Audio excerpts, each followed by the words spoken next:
Welcome to the Scottish Rite Journal podcast and audio excerpt of the Scottish Rite Journal, published by the ancient and accepted Scottish Rite, Southern Jurisdiction, Mother Supreme Council of the World. This week's article, Dividing Our Precious Time, by Curt Lynn Lowe, 32nd degree, and can be found in the January-February 2018 issue of the Scottish Rite Journal. This age we live in is so fast-moving, forces many of us to maintain very hectic schedules, which are unforgiving in the demands on our time. Now, we find ourselves waking up in the morning, take the kids to school, go to work, come home, take the kids to one or more extracurricular activity, fitting in dinner and homework, and finally, falling into bed. And the weekends consist of more extracurricular activities and playing catch-up on all the chores at home that we weren't able to get during the week. As a Mason, I was told, God is first, then your family and job. Well, if you have time after that, hey, why don't you come to Lodge? It's a wonder that any of us are able to attend following that advice. So many times we see an initiate come into the Lodge, receive his first degree, only to drop out soon after because the time required of him to study the catechism simply doesn't fit into his already busy schedule. Now, many Master Masons don't attend meetings for the same reason.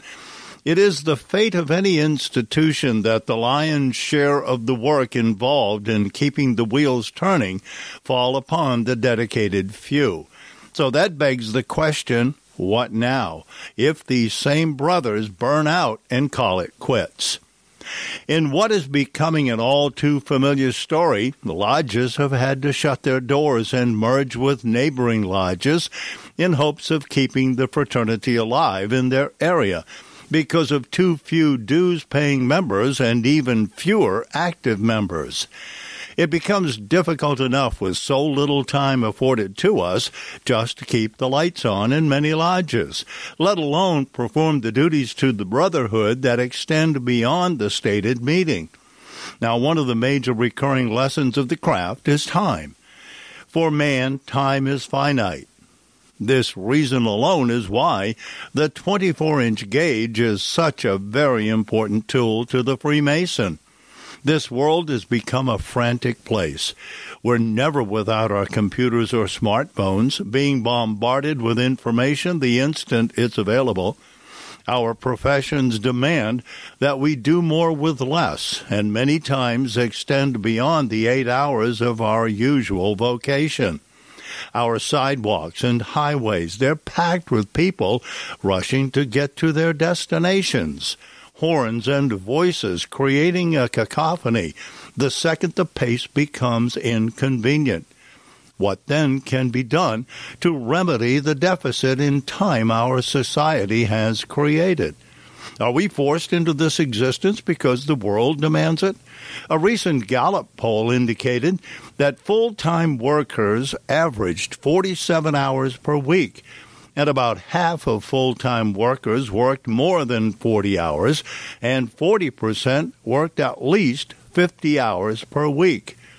A Harvard Business School survey showed that 94% of business professionals worked at least 50 hours a week, and 50% worked 65 hours. Now, if our professions require this much time from us, can we find the time we need elsewhere? 61% of working Americans say they don't have enough time to do what they want. Perhaps, however, it is due to the fact that our culture has monetized our time, hereby making it even more precious a commodity. Once hours are financially quantified, people worry more about wasting, saving, or using them profitably. When economies grow and incomes rise, everyone's time becomes more valuable. And the more valuable something becomes, the scarcer it seems.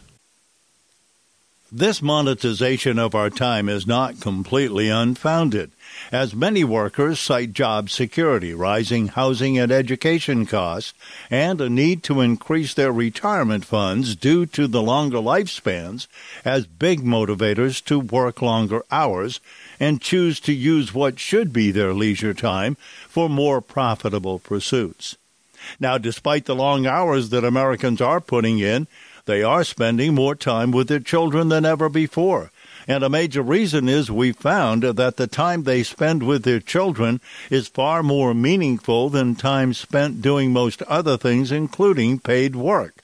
So if today's professionals value their time at work more than yesterday's did, presumably they feel the time they spend parenting is much more valuable still.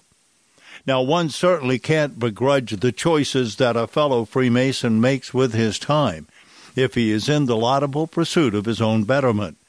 We must remember, however, that we are admonished to take the time to bring relief to some unfortunate brother or to console someone in sorrow if we see the need arise.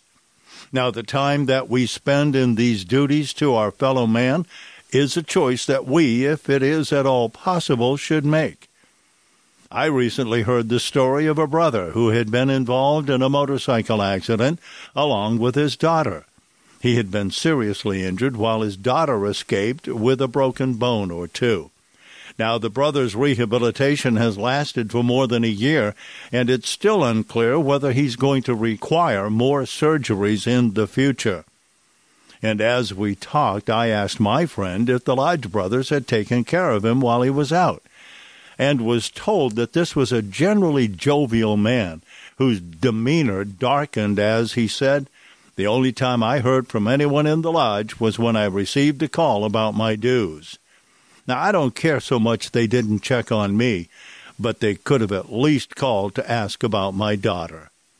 Now, this man was a warden of his lodge when he was in that accident, so you'd think common sense would dictate that maybe they should have missed him when he stopped attending meetings.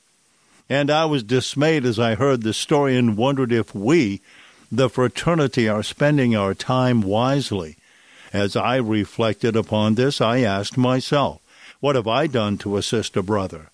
Have I called to check on a brother in need? I then realized that I, too, have not taken the time to show brotherly love at a time when it's needed the most. Now, many members of the craft still remember the lesson of the 24-inch gauge and divide their time accordingly. Others, myself included, more often than I would like to admit, have difficulty maintaining the balance in the schedules and to maintain the duties to the brotherhood. Now, if we who falter do not take the time to lift each other up when it's necessary, the cement that binds us together as a fraternity will surely crumble away. So, we must decide, when we can, to invest our precious time into one another. The dividends that are returned are immeasurable. It is, after all, a choice. Don't forget, you can read the Scottish Rite Journal anytime by downloading the Scottish Rite Journal app, free now in your app store. The Scottish Rite Journal is published by the Supreme Council, Ancient and Accepted Scottish Rite, Southern Jurisdiction. The illustrious S. Brent Morris, 33rd degree, Editor-in-Chief, copyright 2018, all rights reserved. Any citations for this article can be found in the corresponding print edition of the Scottish Rite Journal. I'm your host, Bob Chase, 33rd degree. Thanks for listening.